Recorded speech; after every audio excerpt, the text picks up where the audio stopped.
खुल जाएंगे आपके सारे रास्ते, परीक्षा में सिलेक्शन ले तो सही, जीवन में सब होगा हासिल, तू सिलेक्शन की जिद पर अड़ तो सही।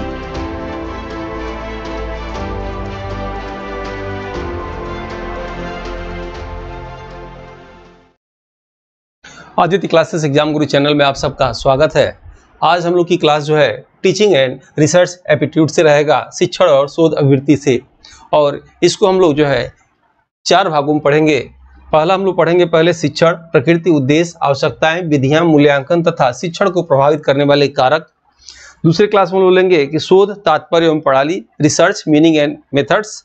और तीसरी क्लास रहेगा आंकड़ा, स्रोत, संकलन एवं विश्लेषण, data source collection and analysis. चौथी क्लास रहेगी भारतीय उच्च शिक्षा के गुणात्मक विकास में यूजीसी की भूमिका, role of UGC in qualitative development in higher education. ठीक है, आइए हम लोग देखते हैं कि पहली क्लास जो है क्या हम लोग इसमें लेंगे। सबसे पहले शिक्षण के विषय में पढ़ेंगे, शिक्षण की प्रकृति के विषय में पढ़ेंगे, शिक्षण के उद्देश्य गैने और बिक्स ब्लूम के विषय में पढ़ेंगे।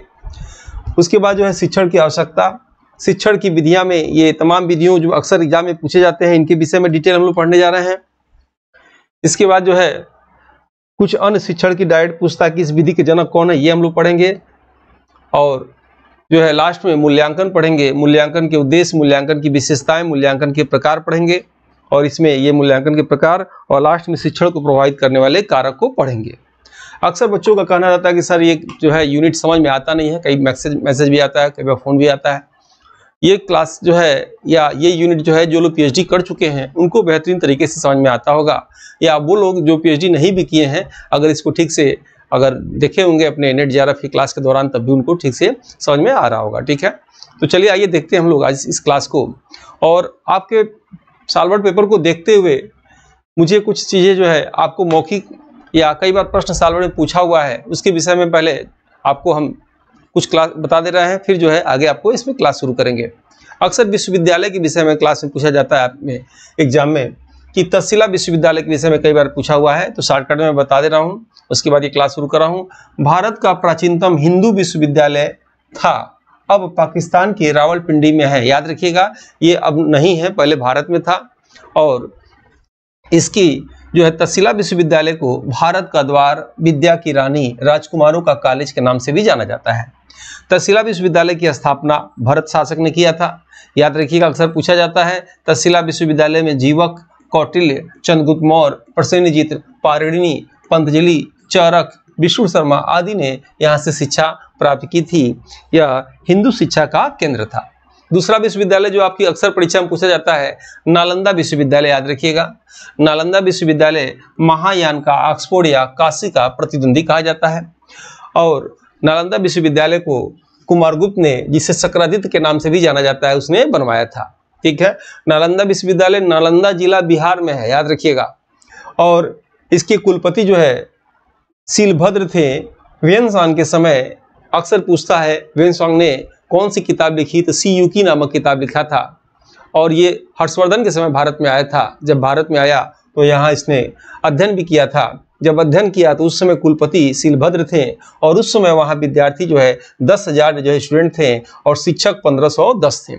बौद्ध धर्म के महायान शाखा की ये कई बार पूछा हुआ है कि नालंदा विश्वविद्यालय का संबंध किससे है, तो नालंदा विश्वविद्यालय का संबंध बौद्ध धर्म से है, और बौद्ध धर्म के महायान शाखा से है। आप जानते होंगे बौद्ध धर्म के 2 शाखा, हीनयान, महायान। तो महायान में जो है मौ से महायान, मौ से मूर्ति, जो लोग मूर्ति पूजा करते थे वो महायान कहलाता। ठीक है, ये लोग हीनयान जो है मूर्ति पूजा नहीं करते थे, वो जो है ध्यान करते थे उनका।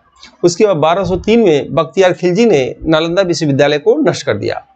इसके बाद आपके एग्जाम में आपके सालवर्ड पेपर को देखते हुए मालूम चला कि विक्रमशिला विश्वविद्यालय के विषय में प्रश्न आया हुआ है कि इसकी स्थापना गोपालपुत्र धर्मपाल ने किया था। और विक्रमशिला बौद्ध धर्म के ब्रजयान या तंत्रयान शाखा के शिक्षा का केंद्र था। फर्स्ट पेपर में यही लाइन आ चुका था, याद रखिएगा, कि जो है विक्रमशिला किसका शिक्षा का केंद्र था, तो ब्रजयान या तंत्रयान शाखा के शिक्षा का केंद्र था। 1203 में बख्तियार खिलजी ने इसे नष्ट कर दिया था। उसके बाद वल्लभी विश्वविद्यालय के विषय में आपके एग्जाम में आ सकता है। यह गुजरात के काठियावाड़ में है। इसकी स्थापना मैत्रक वंशी शासक भट्टारक ने किया था। बौद्ध धर्म इस समान अध्ययन की मॉडल पेपर बुक को हिंदी एवं अंग्रेजी दोनों भाषा में तैयार किया गया है, जो कि समान अध्ययन एग्जाम में किसी भी प्रदेश के असिस्टेंट प्रोफेसर एग्जाम, जीडीसी प्रवक्ता एग्जाम के साथ LT grade, GIC, TGT, PGT आदि एग्जाम में सहायक सिद्ध होगा। उपरोक्त एग्जाम के विगत वर्षों के पेपर का एनालिसिस करने के बाद वर्तमान एग्जाम पैटर्न पर इसको अनुभवी टीम द्वारा तैयार किया गया है, जो कि आपके समान अध्ययन जनरल स्टडीज एग्जाम के स्कोर को बढ़ाने में सहायक सिद्ध होगा। इन एग्जाम की कुंजी जीएस पेपर होता है। इसमें 4 बुक में 80 मॉडल पेपर हैं, जिसमें समान अध्ययन सिलेबस के सभी क्षेत्रों से महत्वपूर्ण व चुनिंदा प्रश्न हैं, जो कि अक्सर एग्जाम में पूछे जाते हैं। इस बुक पैक में आपको एक OMR शीट बुक और अमेजन डिलीवरी चार्ज फ्री मिलेगा। इस बुक के लिए आप 9795962010 पर व्हाट्सएप में फॉर बुक लिखकर भेज सकते हैं, जिसमें आपको अमेजन लिंक भेज दी जाएगी। के हीनयान शाखा के शिक्षा का केंद्र था और यहाँ के स्नातकों को प्रशासनिक पदों पर नियुक्त किया जाता था। ये लाइन बिल्कुल इंपॉर्टेंट है। यहाँ से जो लोग स्नातक करते थे उनको जो है उस समय प्रशासनिक पदों पर जो है नियुक्त किया जाता था। पांचवा आप देखेंगे, इसमें आप देखेंगे एक मुस्लिम काल की सल्तनत काल के बाद जो है मुस्लिम काल की शिक्षा का केंद्र था अटाला मस्जिद। अटाला मस्जिद जौनपुर में है और इसे पूर्व का सिराज भी कहा जाता था और ये भी शिक्षा का जो है महत्वपूर्ण केंद्र था। ठीक है, तो आइए हम लोग शुरू करते हैं, शिक्षण की क्लास को हम शुरू करते हैं। भारत में शिक्षा का प्रसार कैसे हुआ, कुछ मौखिक आपको मैं बता देना चाहता हूं कि सबसे पहले 1813 के चार्टर्ड एक्ट में भारत की शिक्षा पर जो है 1 लाख रुपया खर्च करने के लिए आया, यानी भारतीय साहित्यिक शिक्षा पे या पुनरुत्थान के लिए 1 लाख रुपया प्रति वर्ष खर्च करने के लिए आया था 1813 के चार्टर्ड एक्ट में। इसी 1813 के चार्टर्ड एक्ट में ईसाई मिशनरी को भारत में प्रचार प्रसार करने की अनुमति मिली। भारत में एक अधिकार मत व्यापार जो है कंपनी का समाप्त कर दिया गया, केवल चीन और चाय के साथ व्यापार शुरू किया गया था। लेकिन जब 1 लाख रुपया 1813 में आया था तो यह एक विवाद में फंस गया कि 1 लाख रुपया भारत में पहले से चली आ रही प्राचीन शिक्षा पे खर्च किया जाए कि नई शिक्षा अंग्रेजी पे खर्च किया जाए। इसका जो है सलूशन जो है 1835 में मैकाले ने दिया था, विलियम बैटिंग के समय। मैकाले ने अपने विवरण पत्र में कहा था कि यह इस पैसे को फिल्ट्रेशन थियरी, निस्यंदन सिद्धांत के माध्यम से भारत में खर्च किया जाए और तभी से भारत में अंग्रेजी के जनक मैकाले को कहा जाता है। ठीक है, ये 2 सन याद रखिएगा, 1813, 1835। उसके बाद 1854 को याद रखिएगा, वुड डिस्पैच डलहौजी के समय आया था। भारत का जो शिक्षा का महाधिकार पत्र या मैग्ना कार्टा कहा जाता है, स्त्री शिक्षा पे इस पे जोर हुआ था। उसके बाद 1872 को याद रखिएगा, मेओ के समय जिसने जनगणना कराया।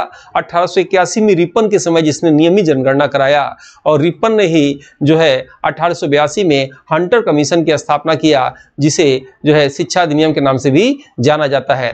वहीं से जो है शिक्षण अभियान जो है तेजी से स्टार्ट हुआ। फिर आप देखेंगे जो है 1937 में महात्मा गांधी ने बुनियादी शिक्षा दिया था वर्धा जिला महाराष्ट्र से, और 7 से 14 वर्ष के बच्चों के लिए जो है पढ़ाई के साथ कमाई के साधन जो है उन्होंने दिया था, जिसको 1972 में बेस बनाकर जो है बेसिक शिक्षा जो है भारत में उसे रूल को लागू किया गया था। फिर आप देखेंगे 1953 में यूजीसी का जो है नींव पड़ा और 1956 में यूजीसी की स्थापना हुआ, जिसके प्रथम अध्यक्ष जो है डॉक्टर शांति स्वरूप भट्टागर थे। 1961 में एनसीईआरटी की स्थापना होती है। 1963 में केंद्रीय विद्यालय की स्थापना होती है और प्रथम शिक्षा नीति कोठारी आयोग की सिफारिश पर 1968 में आता है। दूसरा शिक्षा नीति जो है 1986 में आता है। उसके बाद डाइट की स्थापना 1987 में होता है।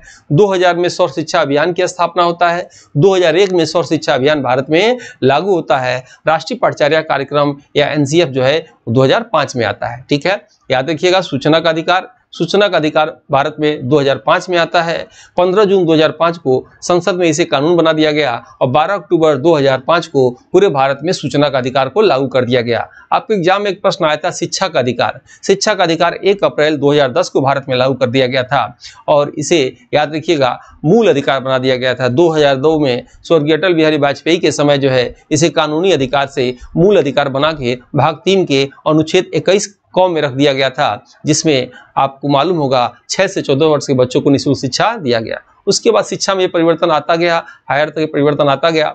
1993 में जो है राष्ट्रीय मानवाधिकार की स्थापना हुआ था 28 सितंबर को। तो उसी क्रम में ये शिक्षण का विकास हुआ। कभी कभी ऐसे प्रश्न एक दो आ जाता है तो आपको ऐसे मौखिक बता दे रहे हैं। वैसे चारों क्लास जब लेंगे कुछ न कुछ आपको हम जो है बेसिक क्लास जो है बता के तभी लेंगे, क्योंकि ये सब जानते होंगे, आप रिवाइज भी कर देंगे। ठीक है, तो आइए देखते हैं शिक्षण। शिक्षण वह त्रियामी सामाजिक प्रक्रिया है जिसमें शिक्षक, पाठ्यक्रम, शिक्षार्थी शामिल हो, उसे शिक्षण कहा जाता है। Doctor APJ Abdul Kalam important है के अनुसार शिक्षण एक बहुत ही महान व्यवसाय है जो व्यक्ति के चरित्र, क्षमता और भविष्य को एक आकार प्रदान करता है। ये एक स्टेटमेंट, क्या परिभाषा हुआ ये हम लोग पढ़ रहे हैं इसमें। उसके बाद स्मिथ के अनुसार शिक्षण अधिगम को उत्प्रेरित करने वाली एक पद्धति है। स्किनर के अनुसार शिक्षण वह व्यवस्था है जो पुनर्वलन का क्रम होता है। रायंस के अनुसार शिक्षण वह प्रक्रिया है जिसमें किसी दूसरे व्यक्ति को सीखने के लिए दिशा निर्देश देने तथा उन्हें अन्य प्रकार से निर्देशित किया जाता है। शिक्षण की प्रकृति क्या होगी भाई, देखेंगे इसको। शिक्षण की प्रकृति निम्नलिखित होती है। पहला इसमें दिया है कि शिक्षण अधिगम की प्रक्रिया को प्रभावशाली बनाने के साथ साथ शिक्षण को व्यवस्थित भी करता है। शिक्षण प्रक्रिया में शाब्दिक, संकेतक एवं क्रियात्मक व्यवहार शामिल होते हैं। शिक्षण कार्य त्रियामी प्रक्रिया होती है जिसमें छात्र या इसी को अध्येता या शिक्षार्थी या अधिगमकर्ता, उसके बाद शिक्षक और पाठ्यक्रम या पाठ्यवस्तु शामिल होते हैं। जॉन डीवी ने भी इस बात को कहा था कि जो है छात्र रहेगा, पाठ्यक्रम और जो है शिक्षक रहेंगे। इसमें कभी कभी एक प्रश्न ये भी आता है कि वर्तमान में शिक्षा का केंद्र क्या है, तो बालक है। प्रश्न ये भी आता है कि सत्ताधारी शिक्षण किसे कहा जाता है, कि जब जो है शिक्षक का वर्चस्व है। जैसे वैदिक काल की शिक्षा आप देखेंगे तो वैदिक काल की शिक्षा का उद्देश्य क्या था, एक उत्तम नागरिक बनाना, एक पुरुषोत्तम नागरिक बनाना, चाहे किसी महिला का खनन हो चाहे किसी की बात खनन हो, लेकिन उत्तम नागरिक बनाना उद्देश्य था। बौद्ध काल में शिक्षा का उद्देश्य क्या था, बौद्ध काल में शिक्षा का उद्देश्य था जो है मोक्ष की प्राप्ति करना। जैन धर्म में भी यही था। मुस्लिम काल में शिक्षा का उद्देश्य क्या था, तो सांसारिक ऐश्वर्य की प्राप्ति। ये जो है हर काल में शिक्षा का उद्देश्य बना हुआ है। ठीक है, तो इसी क्रम में जो है वर्तमान काल में शिक्षा का भी क्या उद्देश्य है, इसको हम लोग देखेंगे। ठीक है, तो आइए देखते हैं नेक्स्ट इसमें कि भारत शिक्षण में पाठ पढ़ाना, अनुदेशन देना, ज्ञान प्रदान करना तथा छात्रों को उत्साहित करते हुए कौशल का विकास करना शामिल होता है। वर्ड बुक इंसाइक्लोपीडिया के अनुसार शिक्षण एक ऐसी प्रक्रिया है जिसमें एक व्यक्ति दूसरे को ज्ञान, कौशल तथा अभिरुचियों को सीखने में सहायता प्रदान करता है। शिक्षण दूसरे को सीखने में मदद करता है। शिक्षण में विज्ञान, कला दोनों मिश्रित रूप होता है। जब शिक्षक प्रस्तावना कौशल, नवीन ज्ञान को पूर्व ज्ञान से जोड़ना, उसी को प्रस्तावना कौशल कहते हैं, आप जानते होंगे। जब प्रस्तावना कौशल का प्रयोग करता है तो वह अपनी कला को दिखाता है, और जब अपने पाठ्यक्रम का मूल्यांकन एवं शिक्षण नियोजन का कार्य करता है तो शिक्षण का वैज्ञानिक पक्ष होता है। शिक्षण का वर्तमान प्रकृति व्यावसायिकता के साथ उद्देश्यों को प्राप्त करना है। शिक्षण में समस्या का कारण पता करना निदानात्मक पक्ष और उसका उचित उपचार करना उपचारात्मक पक्ष जो है शामिल होता है। शिक्षण में अध्येता या छात्र शिक्षक के मध्य अंतःक्रियाएं शामिल होती हैं। शिक्षण ज्ञान, अनुभव और वैज्ञानिक सिद्धांतों की दक्षता से समाज के लिए व्यवस्थित कौशलात्मक प्रक्रिया के साथ उपयोग में लाया जाता है। नेक्स्ट है शिक्षण छात्रों के जीवन यापन बेहतर करने की एक प्रक्रिया है। शिक्षण में शिक्षा के औपचारिक, अनौपचारिक तथा गैर औपचारिक पक्ष सम्मिलित होते हैं। शिक्षण प्रक्रिया प्रशिक्षण से प्रारंभ होती है और जीवन पर्यंत चलने वाली प्रक्रिया है। शिक्षण के उद्देश्य, ये आप क्लास ले रहे हैं तो कैसे प्रश्न आ सकता है, इसमें ये भी जाना जाए। प्रश्न आ सकता है कि निम्नलिखित में से कौन शिक्षण का उद्देश्य नहीं है, जो सिलेबस के अनुसार दिया है। ये बात और है कि वो प्रश्न किसी और टाइप को डाल दें, लेकिन सिलेबस के अनुसार जैसे दिया गया है वैसे क्लास लिया जाए, फिर वो जैसे प्रश्न दे रहे हैं वैसे भी क्लास तो ले ही रहे हैं हम लोग। ठीक है, तो शिक्षण के उद्देश्य क्या है देखा जाए। शिक्षण के भौतिकवादी पक्ष, प्रयोजनवादी पक्ष, आदर्शवादी पक्ष, साम्यवादी पक्ष आदि में विभिन्न उद्देश्य होते हैं। शिक्षण के उद्देश्य निम्नलिखित हैं। आप देखेंगे शिक्षण का प्रमुख उद्देश्य अधिगमकर्ता में आत्मविश्वास को बढ़ाना होता है। शिक्षण का प्रमुख उद्देश्य शिक्षण कार्य में रुचि प्रदान करना होता है। शिक्षण का उद्देश्य अधिगमकर्ता की क्रियाशीलता व संवेदनशीलता को बढ़ाना होता है। शिक्षण का उद्देश्य भाषा संप्रेषण का भी विकास करना होता है। शिक्षण का उद्देश्य विकासात्मक, उद्देश्यपूर्ण व सामाजिकता को बढ़ावा देना होता है। यानी शिक्षण से क्या होगा कि सामाजिकता को बढ़ावा देना होता है। लेकिन आजकल क्या होता है, शिक्षण में करके नौकरी लोग पा जाते हैं तो क्या होता है, सामाजिकता भूल जाते हैं और बस एक ही डायलॉग देते हैं, कोई क्या कर लेगा मेला, कोई कुछ कर नहीं पाएगा, पहली को सैलरी आई जाएगी अकाउंट में। ऐसा नहीं है, सामाजिकता जरूर होना चाहिए। शिक्षण के उद्देश्य के अंतर्गत गैने ब्रिक्स, इनका अक्सर एग्जाम में पूछता है, और ब्लूम द्वारा दिया गया शिक्षण एवं इस समान अध्ययन की मॉडल पेपर बुक को हिंदी एवं अंग्रेजी दोनों भाषा में तैयार किया गया है, जो कि समान अध्ययन एग्जाम में किसी भी प्रदेश के असिस्टेंट प्रोफेसर एग्जाम, जीडीसी, प्रवक्ता एग्जाम के साथ LT grade, GIC, TGT, PGT आदि एग्जाम में सहायक सिद्ध होगा। उपरोक्त एग्जाम के विगत वर्षों के पेपर का एनालिसिस करने के बाद वर्तमान एग्जाम पैटर्न पर इसको अनुभवी टीम द्वारा तैयार किया गया है, जो कि आपके समान अध्ययन जनरल स्टडीज एग्जाम के स्कोर को बढ़ाने में सहायक सिद्ध होगा। इन एग्जाम की कुंजी जीएस पेपर होता है। इसमें 4 बुक में 80 मॉडल पेपर हैं, जिसमें समान अध्ययन सिलेबस के सभी क्षेत्रों से महत्वपूर्ण व चुनिंदा प्रश्न हैं, जो कि अक्सर एग्जाम में पूछे जाते हैं। इस बुक पैक में आपको एक OMR शीट बुक और अमेजन डिलीवरी चार्ज फ्री मिलेगा। इस बुक के लिए आप 9795962010 पर व्हाट्सएप में फॉर बुक लिखकर भेज सकते हैं, जिसमें आपको अमेजन लिंक भेज दी जाएगी। निर्देशात्मक उद्देश्यों का वर्गीकरण निम्नलिखित है। अक्सर आप एग्जाम में देखेंगे तो गैने ब्रिक्स के विषय में आता है और ब्लूम के विषय में आता है। ठीक है, अब यहाँ ध्यान से देखिएगा प्रश्न कैसे आएगा, अभी हम बता रहे हैं। गैने और ब्रिक्स द्वारा उद्देश्यों का वर्गीकरण। शिक्षण उद्देश्यों को गैने व ब्रिक्स द्वारा निम्नलिखित चरण है। ठीक है, पहला है ज्ञानात्मक रणनीतियां, दूसरा है बौद्धिक कौशल, तीसरा है आयोजन कौशल, चौथा है संचालन क्षमता और पांचवा है मनोदृष्टि। ठीक है, प्रश्न आ जाएगा कि गैने और ब्रिक्स द्वारा उद्देश्यों का वर्गीकरण जो किया गया, निम्नलिखित में से कौन सा स्तर शामिल नहीं है, कौन सा पक्ष शामिल नहीं है, और इसमें से 3 सही रहेगा और 1 गलत दे देंगे। इसलिए इसको आप ठीक से देख लीजिएगा या याद कर लीजिएगा। ठीक है, उसके बाद इस सबके विषय में ज्ञानात्मक रणनीतियां, बौद्धिक कौशल, आयोजन कौशल, संचालन क्षमता, मनोदृष्टि क्या होता है, इसके विषय में एक लाइन में आप समझने की कोशिश करिए। ज्ञानात्मक रणनीतियां किसे कहेंगे? ज्ञानात्मक रणनीतियों के अंतर्गत शिक्षण के कौशल, स्मृति, स्वशिक्षण को बढ़ावा देने वाली विधियों को शामिल किया गया है। बौद्धिक कौशल के अंतर्गत क्या आप समझ रहे हैं? इस चरण के अंतर्गत निदानात्मक और उपचारात्मक अधिगम नियम को बताया गया है। आयोजन कौशल क्या है? शिक्षण में प्राप्त किए गए ज्ञान का प्रदर्शन ही आयोजन कौशल के अंतर्गत आता है।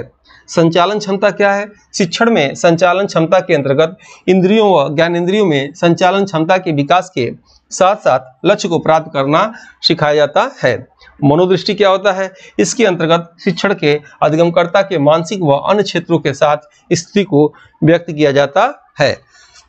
ब्लूम का देखा जाए, ये अक्सर जो है 3H के नाम से इनका आता है एग्जाम में।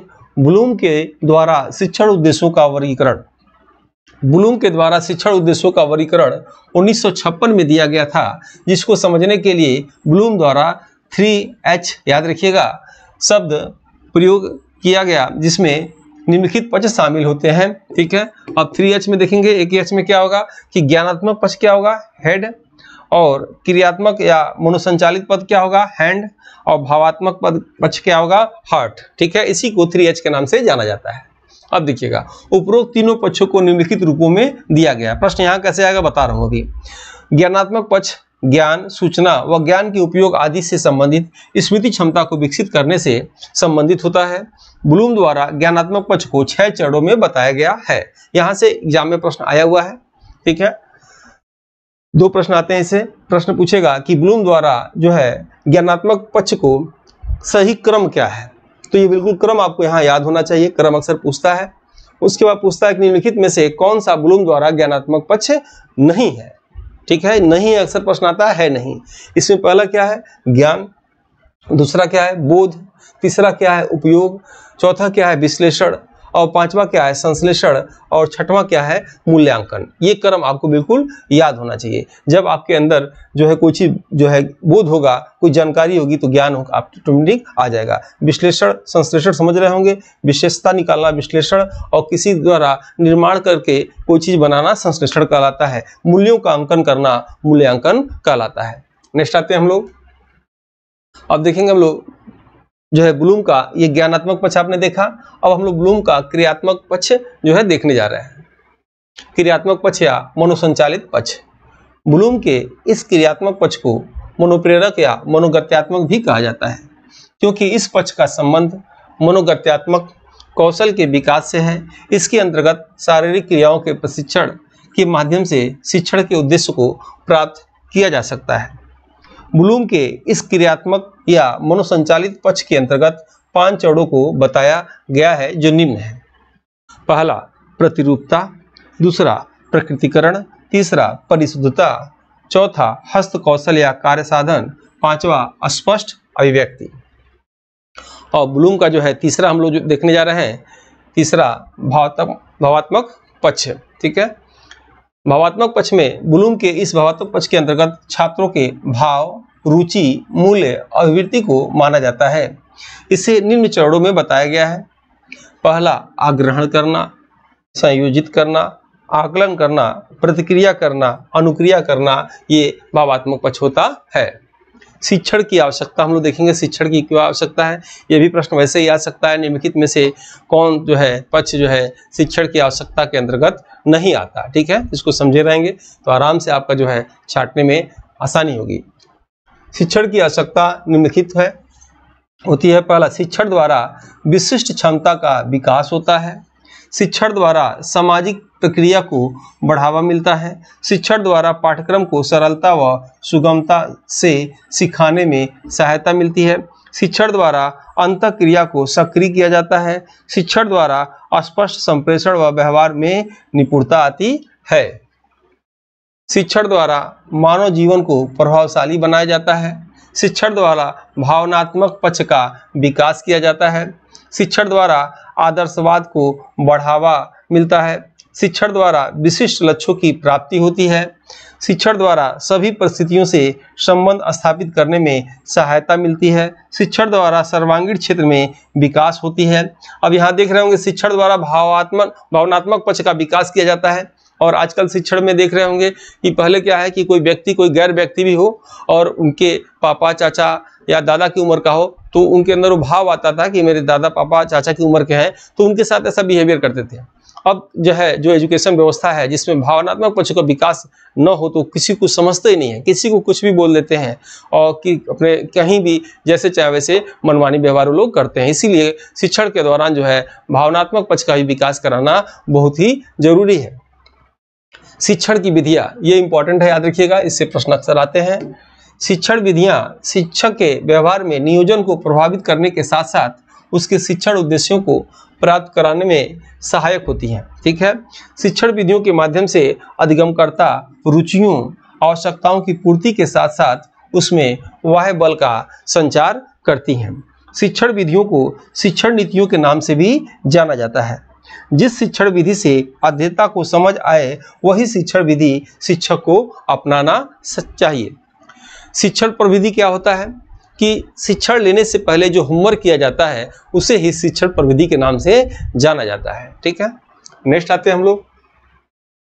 शिक्षण की विधियां निम्नलिखित हैं। अब देखिएगा, अब यहाँ से आप ध्यान समझिएगा, ये नंबरिंग हम दे रखे हैं, इस नंबरिंग को देखते हुए आप चलिएगा, या हमने क्लास की स्टार्टिंग में क्या क्लास लेना हमने एक रूपरेखा बना दिया था, उसे आप देखते हुए क्लास करेंगे तो जल्दी समझ में आएगा। ठीक है, देखिए क्लास में आप जानते होंगे प्रस्तावना कौशल, जैसे आप पढ़ेंगे तो प्रस्तावना कौशल में क्या होता है कि बच्चों को तभी समझ में आता है जब उन्हें सबसे पहले ये मालूम चले कि किसी क्लास की शुरुआत कहाँ हुआ और किसी क्लास का समापन कहाँ हुआ। इसके दौरान जब शिक्षक जो है विभिन्न कौशलों का प्रयोग करते हुए शिक्षण कार्य करता है तो बच्चों की स्मृति में, मनोस्मृति में वो चैप्टर ठीक से समझ में आ जाता है।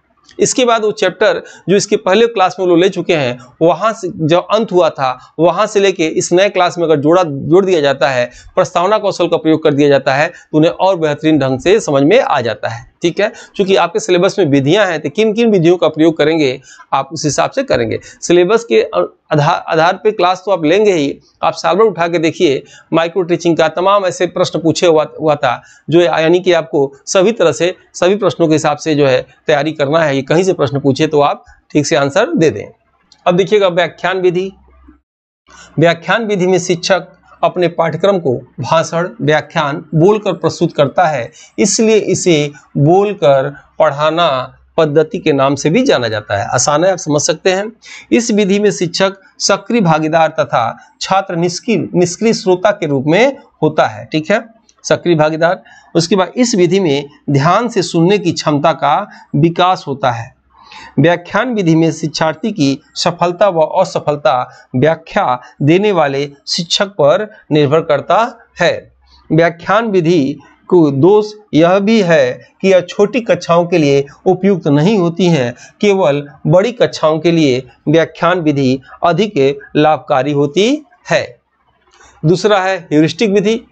इस विधि में सबसे पहले क्या पूछता है, इसके जनक कौन है, याद रखिएगा। ह्यूरिस्टिक विधि के जनक H.E. आर्मस्ट्रांग है। इसी को जो है खोज विधि के नाम से भी जाना जाता है। इस विधि में विद्यार्थी को कम से कम बताया जाता है ताकि जितना संभव हो विद्यार्थी को खोजने के लिए प्रोत्साहित किया जाता है, इसलिए इसे खोज विधि के नाम से भी जाना जाता है। अब यहाँ से आप क्या करेंगे कि किस विधि का कौन जनक है ये जरूर याद रखिएगा। अक्सर एग्जाम में पूछता है कि इस विधि के जनक कौन है, या लिख देगा सुमेलित करिए, इधर से विधियां रहेगा, इधर से उनके जनक का नाम, फादर का नाम रहेगा, आपको मिलान करना रहेगा। ठीक है, नेक्स्ट देखते हैं तीसरा, पाठ्यपुस्तक विधि।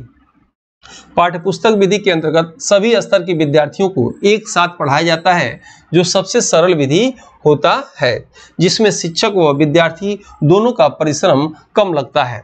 इस विधि से विद्यार्थियों में स्वाध्याय की स्मरण शक्ति का विकास के साथ साथ विद्यार्थियों के सक्रियता को बढ़ावा मिलता है।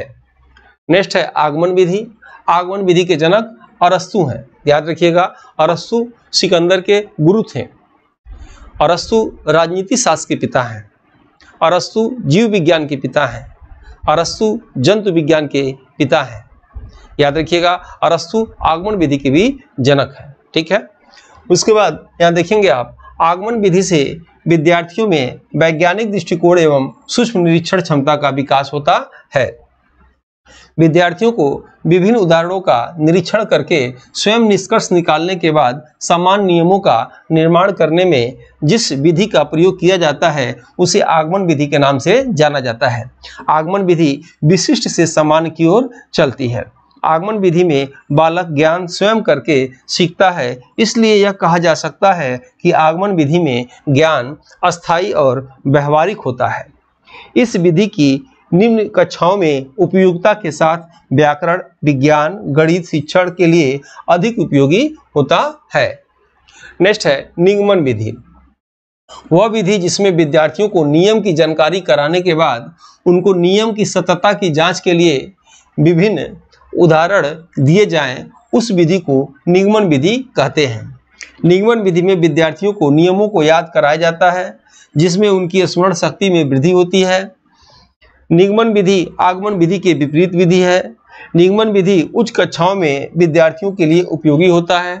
निगमन विधि वैज्ञानिक दृष्टिकोण को विकसित करने में असमर्थ है, क्योंकि यह रटने की प्रकृति का विकास करती है। प्रयोजन विधि इंपॉर्टेंट है। प्रयोजन विधि के जनक W.H. किलपैट्रिक है, याद रखिएगा। किलपैट्रिक ने अपने गुरु जॉन डीवी के व्यवहारवाद का नियम करके सीखने पर बल आधारित प्रयोजन विधि को लाया था। किलपैट्रिक के शोध पत्र का नाम द प्रोजेक्ट मेथड है।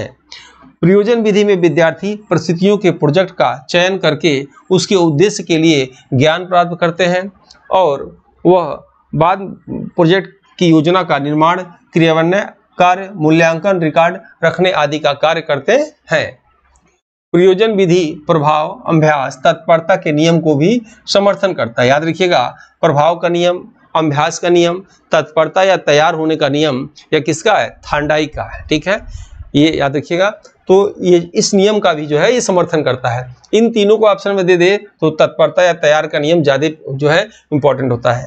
प्रयोजन विधि मनोवैज्ञानिक सिद्धांतों पर आधारित होने के साथ साथ इसका लक्ष्य निर्धारित व स्पष्ट होने के कारण विद्यार्थियों की रुचि अंत तक बनी रहती है, जिससे विद्यार्थी सक्रिय भी रहता है।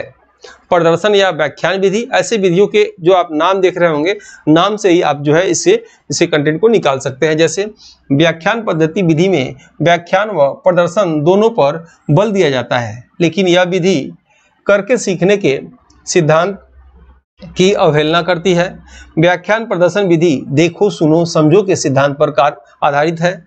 जब शिक्षक द्वारा विद्यार्थी के सामने प्रयोग का प्रदर्शन करके उस प्रयोग से संबंधित तत्वों को की व्याख्या की जाए तो उस विधि को व्याख्यान प्रदर्शन विधि कहते हैं। व्याख्यान प्रदर्शन विधि या इस विधि के सोपान के अंतर्गत योजना बनाना, याद रखिएगा, प्रस्तुतिकरण, तथ्यों का व्याख्या, प्रयोग का प्रदर्शन, श्यामपट कार्य, मूल्यांकन आदि होता है। यह विधि मनोवैज्ञानिक सिद्धांत पर आधारित होने के साथ साथ विद्यार्थियों के व्यक्तिगत व प्रत्यक्षात्मक ज्ञान का विकास करती है। इस विधि में अनुबंधन शिक्षा प्रणाली के प्रयोग से तथ्यों को याद करने में सहायता मिलती है। प्रयोगशाला विधि, प्रयोगशाला विधि करके सीखना, ज्ञात से ज्ञात की ओर तथा अवलोकन करने के सीखने के सिद्धांत का समर्थन करती है। प्रयोगशाला विधि में छात्र स्वयं प्रयोगशाला में उपस्थित सामग्रियों का प्रयोग करके विषय वस्तु से संबंधित तथ्यों।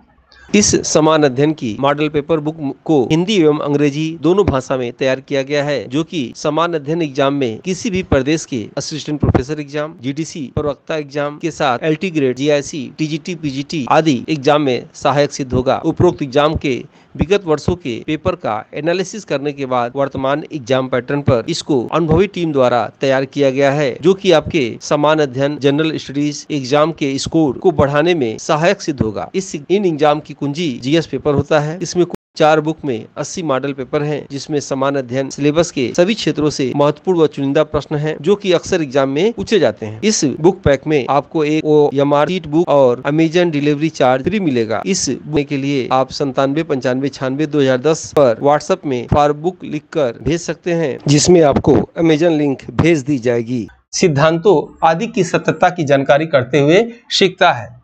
प्रयोगशाला विधि गृह विज्ञान आदि विषयों के लिए अधिक उपयुक्त होता है। प्रयोगशाला विधि खर्चीला होता है, परंतु विद्यार्थियों के परिश्रम का महत्व, खोज, एकाग्रता, अस्थायी ज्ञान के गुणों का विकास करता है।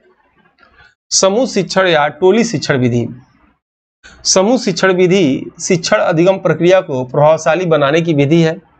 समूह शिक्षण को सहकारिता शिक्षण विधि के नाम से भी जाना जाता है। समूह शिक्षण विधि के अंतर्गत 2 या 2 से अधिक अध्यापक मिलकर किसी कक्षा में शिक्षण कार्य तथा शिक्षण से जुड़े सभी पहलुओं पर कार्य करते हैं। समूह शिक्षण विधि में कई शिक्षक एक साथ एक ही विषय में एक निश्चित समय में पढ़ाते हैं। 10वां पॉइंट देखते हैं हम लोग, समस्या समाधान विधि। इस विधि के जनक सुकरात हैं। समस्या समाधान विधि मनोवैज्ञानिक विधि पर आधारित होता है। वह विधि जिसमें विद्यार्थियों के समक्ष ऐसा समस्या का वातावरण बनाकर उसमें कोई समस्या उत्पन्न करा दिया जाता है। इस समस्या को विद्यार्थी से शिक्षक के निर्देशन में वैज्ञानिक विधि से हल करने के लिए कहा जाए, उसे समस्या समाधान विधि कहा जाता है। प्रश्नावली विधि के जनक कौन है? सुकरात है, याद रखिएगा। नेक्स्ट है, समस्या समाधान विधि में तर्क व चिंतन क्षमता का विकास होता है। विद्यार्थियों द्वारा इस विधि का प्रयोग करके वैज्ञानिक अभिवृत्ति, विवेचनात्मक शक्ति का विकास होता है। समस्या समाधान विधि के सोपान के अंतर्गत समस्या का निर्माण, चयन, प्रस्तुतिकरण, आंकड़ा संग्रह, परिकल्पना की जांच, आंकड़ों का विश्लेषण, निष्कर्ष आता है। वीडियो या टेलीविजन प्रस्तुतिकरण, वीडियो विधि ऑडियो विधि से अधिक अच्छी तकनीकी मानी जाती है। वीडियो विधि में दृश्य व श्रव्य दोनों प्रकार के शिक्षण सामग्री का प्रयोग होता है, जैसे यूट्यूब, किसी एप्लीकेशन से क्लास लेना आदि वीडियो या टेलीविजन विधि के अंतर्गत आता है। अभिक्रमित अध्ययन विधि, इसे ध्यान से पढ़िएगा क्योंकि इसके प्रकार और इसके प्रकार के जनक कौन हैं, इसके विषय में अक्सर एग्जाम में प्रश्न आया है। देखिए क्लास थोड़ा लंबा होगा क्योंकि एक बार भी अगर आपको पढ़ा दिया जाए एक ही साथ तो जल्दी समझ में आएगा, इसलिए क्लास लंबा हो, लास्ट तक बने रहिएगा और जो है इसको ठीक से देखिएगा। इसी को 2-3 पार्ट में कर देंगे तो आपको भी समझने में दिक्कत होगी, वैसे चैप्टर भी है ठीक से समझ में आपको आ जाएगा, ध्यान से देखेंगे तो। ठीक है, देखेंगे इसमें अभिक्रमित अध्ययन विधि। अभिक्रमित अध्ययन विधि शिक्षण के क्षेत्र में प्रस्तुत की जाने वाली आधुनिक विधि है। अभिक्रमित अनुदेशन में विद्यार्थियों को अपनी व्यक्तिगत विभिन्नताओं के अनुसार सीखने का अवसर प्राप्त होता है। अभिक्रमित अध्ययन द्वारा विद्यार्थियों के अनुक्रियाओं की जांच स्वयं करते हैं।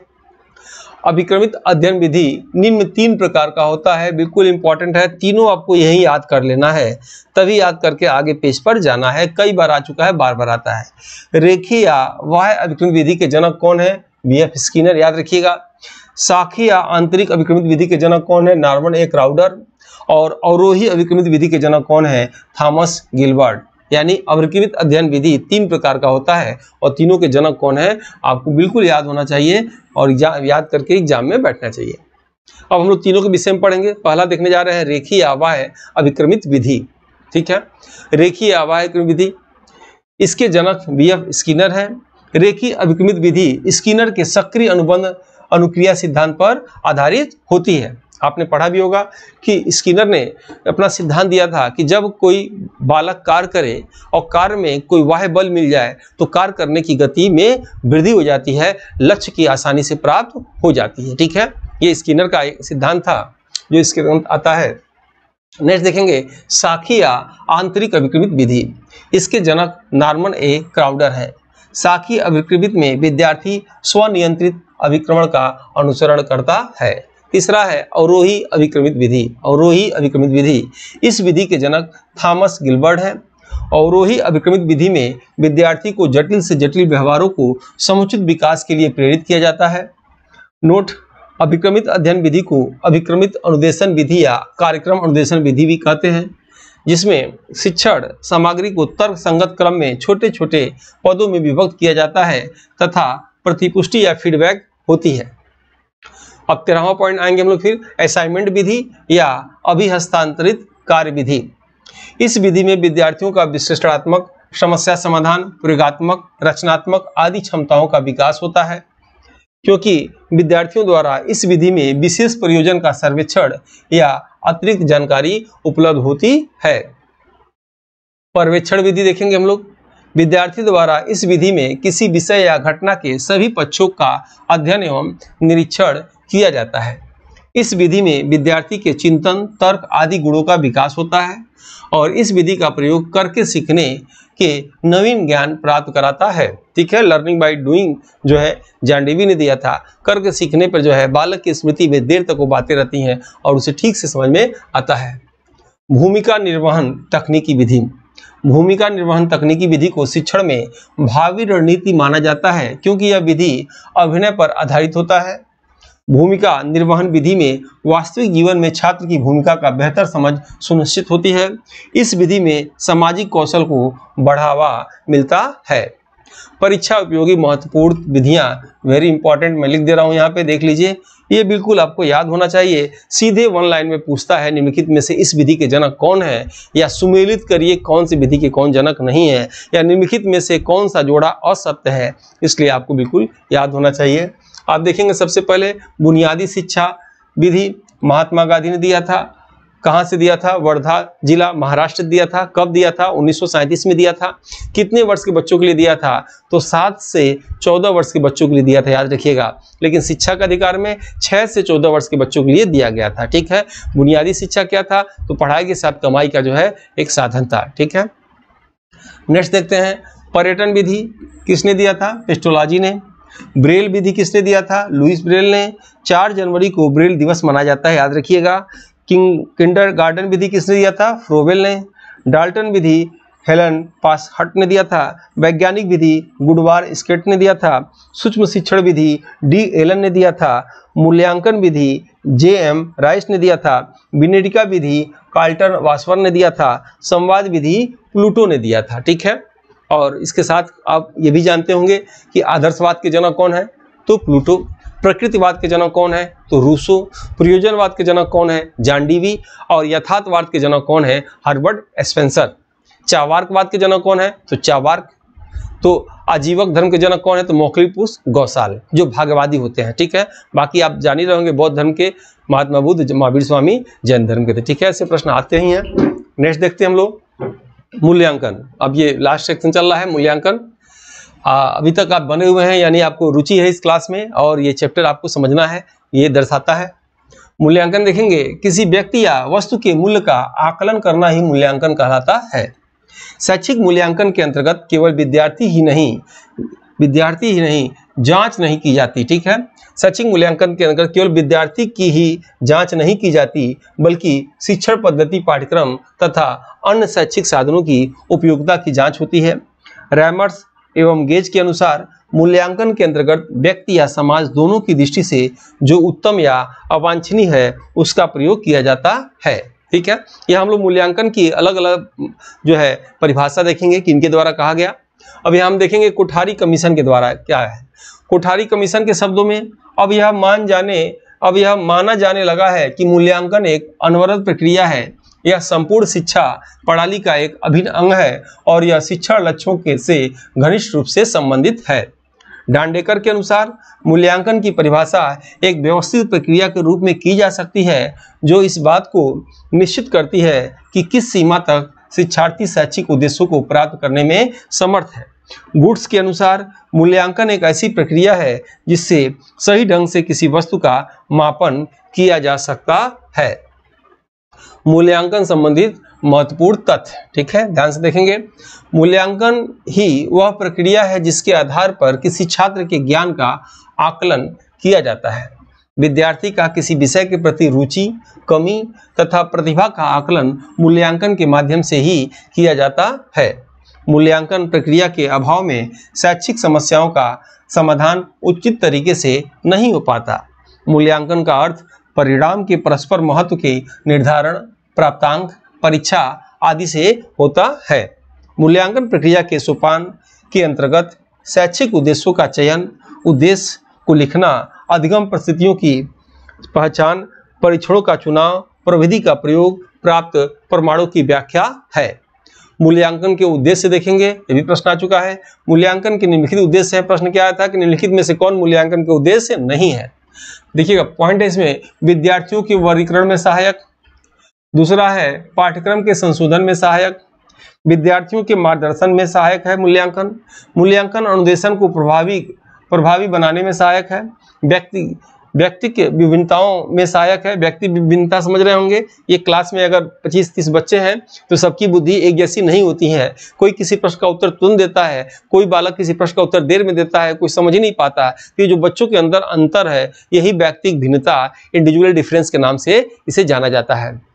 उसके बाद शिक्षण की प्रभावशीलता ज्ञात करने में सहायक, निदानात्मक शिक्षण में सहायक और मूल्यांकन की विशेषता। ये आप याद रखिएगा, प्रश्न आएगा निम्नलिखित में से कौन मूल्यांकन की विशेषता नहीं है। क्या विशेषता है कि मूल्यांकन में क्रमबद्धता होती है, याद रखिएगा। मूल्यांकन में वस्तुनिष्ठता होती है, मूल्यांकन में विश्वसनीयता होती है, मूल्यांकन में वैधता होती है, मूल्यांकन में निरंतरता होती है, मूल्यांकन विस्तृत रूप होता है, मूल्यांकन व्यावहारिकता होती है और मूल्यांकन में गुणात्मक और परिणात्मक से संबंध होता है। ठीक है, अब मूल्यांकन के प्रकार। मूल्यांकन के प्रकार निम्नलिखित हैं। रचनात्मक मूल्यांकन और योगात्मक मूल्यांकन, जो आपके एग्जाम में अक्सर पूछा जाता है, याद रखिएगा। यहाँ शॉर्टकट में हम बता दे रहे हैं। जैसे आप कोई बुक लिख रहे हैं और लिखने के बाद फिर उसको पढ़ के चेक कर रहे हैं कहाँ गलती है कहाँ नहीं है, गलती मिलने पर आप उसको सुधार दे रहे हैं, तो ये जो मूल्यांकन होगा ये संरचनात्मक मूल्यांकन होगा। लेकिन आपने बुक लिखा और बुक लिखने के बाद देख लिया और छपवा दिया 1000 प्रति, छपवा देने के बाद उसमें आपको जो मूल्यांकन आप करेंगे तो वो योगात्मक मूल्यांकन होगा। वो जो है उसमें चेंजिंग नहीं हो पाएगा। जैसे आपके विद्यालय में कोई बालक पढ़ते हैं तो जो वार्षिक परीक्षा एनुअल एग्जाम होता है, जो एनुअल एग्जाम होगा तो क्या होगा, योगात्मक मूल्यांकन होगा। ठीक है, लेकिन एनुअल एग्जाम से पहले जो एग्जाम होते हैं मंथली, क्वार्टरली या हाफ ईयरली, तो वो क्या होता है, संरचनात्मक मूल्यांकन होता है। यानी उसके अंदर बालक चाहे तो सुधार कर सकता है।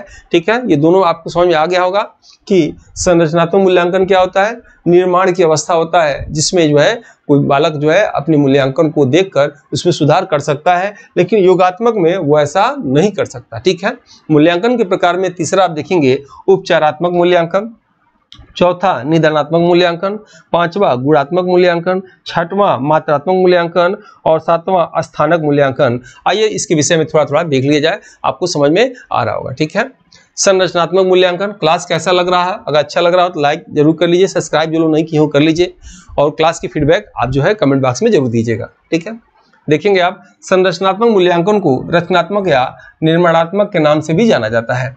टैनर के अनुसार संरचनात्मक मूल्यांकन से तात्पर्य कोर्स एवं अनुदेशन कार्यक्रम के दौरान परीक्षणों एवं अन्य मूल्यांकन विषयों के प्रयोग से है।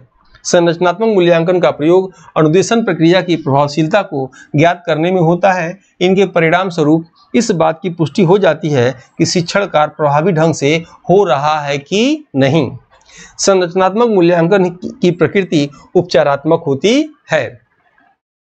संरचनात्मक मूल्यांकन के अंतर्गत किसी कार्य योजना, प्रक्रिया या सामग्री को अंतिम रूप देने से पहले उसके प्रारंभिक प्रारूप का मूल्यांकन किया जाता है ताकि उसकी संरचनात्मक कमियों को दूर किया जा सके।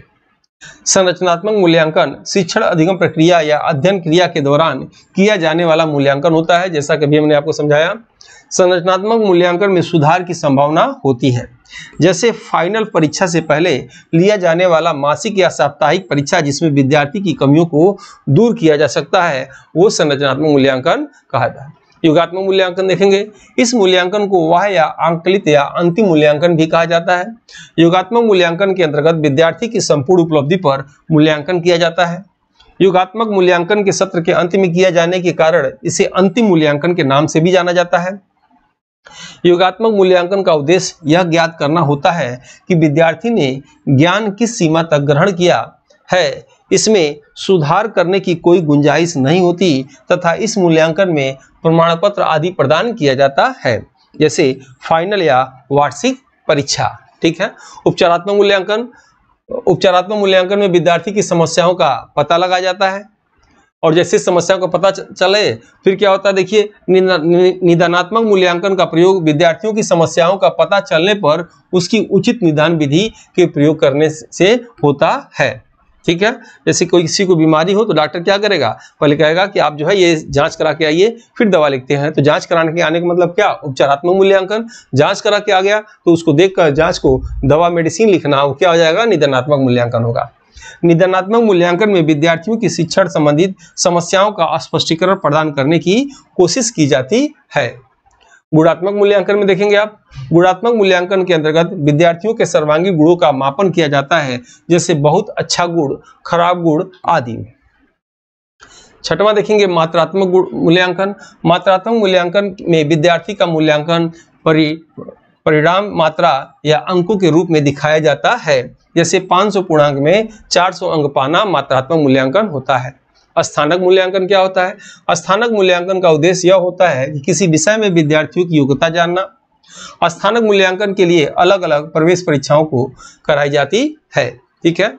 और ये नेक्स्ट हेडिंग है शिक्षण को प्रभावित करने वाले कारण। शिक्षण को प्रभावित करने वाले कारण निम्नलिखित हैं। पहला है शिक्षण का सामग्री और भौतिक साधन की कमियों की वजह से भी शिक्षण प्रभावित होती है। यदि शिक्षण का उद्देश्य निर्धारित न हो तो शिक्षण प्रभावित हो सकता है। व्यक्ति विभिन्नताओं की वजह से भी अध्यापक द्वारा किया गया शिक्षण कार्य प्रभावित हो सकता है। जैसे किसी क्लास में अगर व्यक्ति भिन्नता बहुत ज्यादा है तो क्लास का आकार बड़ा नहीं होना चाहिए, या क्लास का आकार बहुत ज्यादा बड़ा है तो व्यक्ति भिन्नता अधिक है तो वहां शिक्षण कार्य करने में दिक्कत होगा। क्लास का आकार छोटा है तो व्यक्ति भिन्नता कम होगा, शिक्षण कार्य आसानी से हो जाएगा। चौथा पॉइंट है कक्षा में किसी शिक्षक का व्यक्तित्व व कौशल भी शिक्षण को प्रभावित कर सकता है। पांचवा है शिक्षण में यदि नियोजित कार्य न हो तो भी शिक्षण कार्य प्रभावित हो सकता है। छठवां है शिक्षण प्रक्रिया में मनोवैज्ञानिक विचारधारा की कमी भी शिक्षण को प्रभावित कर सकती है। सातवां है कक्षा की संवेगात्मक स्थितियों में के कारण भी शिक्षण प्रभावित हो सकता है। ठीक है। इसी के साथ ये क्लास हम ओवर करते हैं। वीडियो अच्छा लगे लाइक सब्सक्राइब जरूर करिएगा, क्लास का फीडबैक जरूर दीजिएगा। मिलते हैं हम लोग नेक्स्ट वीडियो में। जय हिंद, जय भारत। इस समान अध्ययन की मॉडल पेपर बुक को हिंदी एवं अंग्रेजी दोनों भाषा में तैयार किया गया है, जो कि समान अध्ययन एग्जाम में किसी भी प्रदेश के असिस्टेंट प्रोफेसर एग्जाम, जीडीसी, प्रवक्ता एग्जाम के साथ LT grade, GIC, TGT, PGT आदि एग्जाम में सहायक सिद्ध होगा। उपरोक्त एग्जाम के विगत वर्षों के पेपर का एनालिसिस करने के बाद वर्तमान एग्जाम पैटर्न पर इसको अनुभवी टीम द्वारा तैयार किया गया है, जो कि आपके समान अध्ययन जनरल स्टडीज एग्जाम के स्कोर को बढ़ाने में सहायक सिद्ध होगा। इन एग्जाम की कुंजी जीएस पेपर होता है। इसमें 4 बुक में 80 मॉडल पेपर हैं, जिसमें समान अध्ययन सिलेबस के सभी क्षेत्रों से महत्वपूर्ण व चुनिंदा प्रश्न हैं, जो कि अक्सर एग्जाम में पूछे जाते हैं। इस बुक पैक में आपको एक OMR शीट बुक और अमेजन डिलीवरी चार्ज फ्री मिलेगा। इस बुक के लिए आप 9795962010 पर व्हाट्सएप में फॉर बुक लिखकर भेज सकते हैं, जिसमें आपको अमेजन लिंक भेज दी जाएगी।